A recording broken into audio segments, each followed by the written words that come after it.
Ano naman kaya ang ating kapalaran ngayong araw ayon sa Feng Shui? Alamin natin yan mula kay Master Hans Kua dito lang sa At Sabi. Rise and shine! Mga ka-XP, narito na ang inaabangang gabay, patnubay, palala at prediksyon mula kay Master Hans Kua.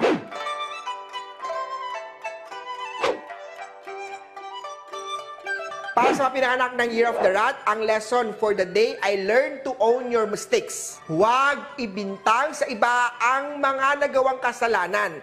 Aminin at humingi ng paunumanhin sa taong nagawa mong kasalanan. Mas magiging maayos ang samahan nyo at kagigiliwan ka ng iba mo pang kasamahan. Gold at 9 ng swerte sa Year of the Rat. Sa Year of the Ox naman tayo, deserve mong maging masaya. Mag-enjoy sa araw na to, i-celebrate ang mga small wins. Kumain ng masarap, magpahinga at makipagbanding kasama ang friends and family. Good energy ay nasa iyo ngayong araw, plus may bago pang miyembro ng iyong pamilya na makikilala mo. Silver at 12 ang swerte sa Year of the Ox. Maraming ideas ang mga tiger ngayong araw pagdating sa trabaho at negosyo.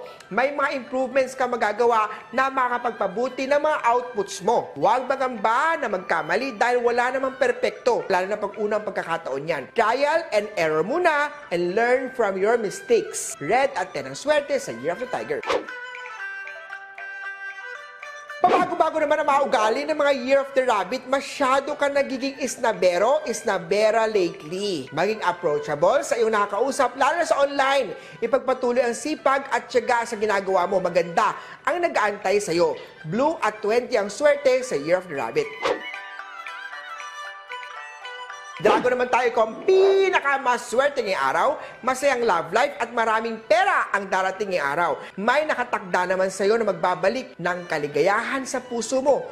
At huwag magamba sa gastos dahil maganda naman ang income pagdating sa Business Luck Star. Yellow at 11 ang swerte sa Dragon.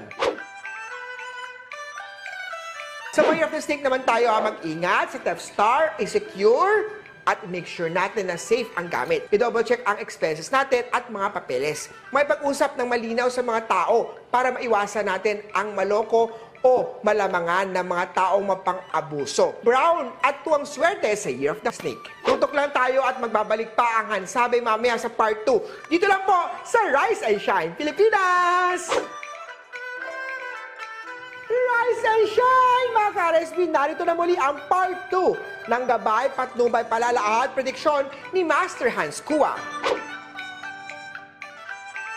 Para sa mga pinanganak ng Year of the Horse, ito ang araw na to para ipatayo ang pangarap mong negosyo. Nasa iyo kasi ngayong araw ang Business Luck Star at activated din ang Property Luck Star. Timing na timing ang opening kung gagawin ngayong araw na to. Brown at 5 ang swerte sa Year of the Horse. Sa Year of the Goat naman tayo, magandang pagsasamahan o magandang harmony ang mananaig sa buhay pag-ibig mo ngayong araw.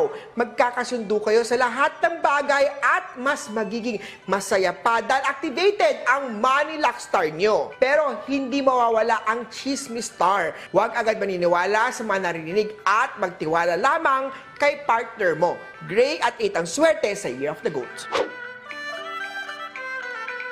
Sa Year of the Monkey naman tayo, hindi magandang araw to para maglipat ng bahay. Iwasan muna ang paglipat ng bahay. Dahil naman sa pagiging determinado mo at pagiging masipag mo sa work, maaari ka namang ma-promote sa next project na ibibigay ni boss mo.